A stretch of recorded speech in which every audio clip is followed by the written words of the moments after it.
Night Before Christmas by Clement C. Moore. 'Twas the night before Christmas, and all through the house not a creature was stirring, not even a mouse.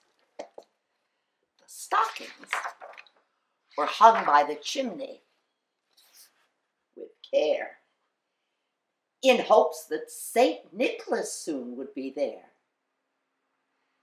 The children were nestled all snug in their beds, while visions of sugar plums danced in their heads.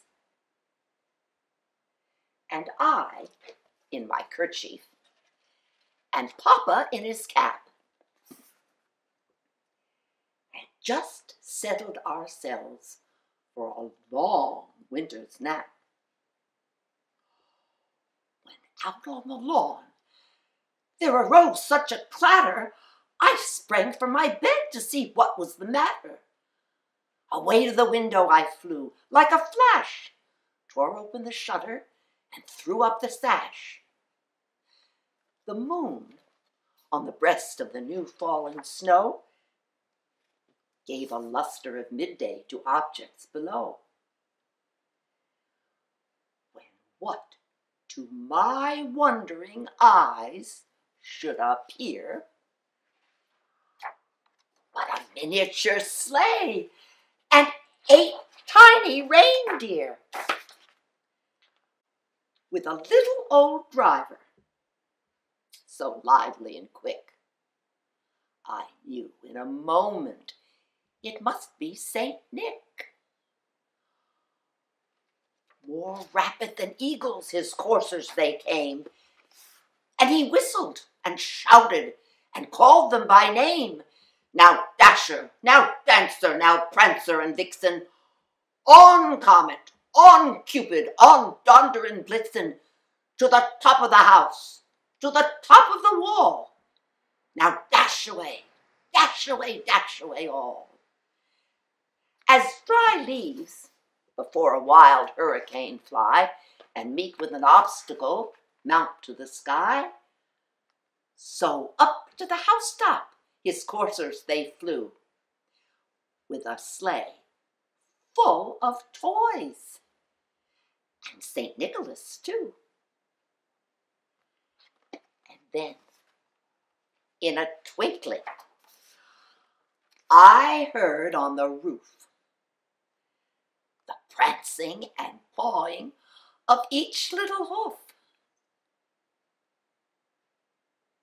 As I drew in my head and was turning around,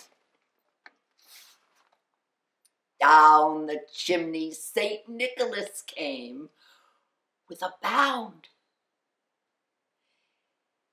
He was dressed all in fur, from his head to his foot, and his clothes were all tarnished with ashes and soot. A bundle of toys he had flung on his back, and he looked like a peddler just opening his sack. His eyes, how they twinkled! His dimples, how merry! His cheeks were like roses, his nose like a cherry. His droll little mouth was drawn up in a bow, and the beard on his chin was as white as the snow. The stump of a pipe he held tight in his teeth, and the smoke, it encircled his head like a wreath. He had a broad face and a little round belly that shook when he laughed like a bowl full of jelly. He was chubby and plump, a right jolly old elf, and I laughed when I saw him in spite of myself. A wink of his eye and a twist of his head soon gave me to know I had nothing to dread.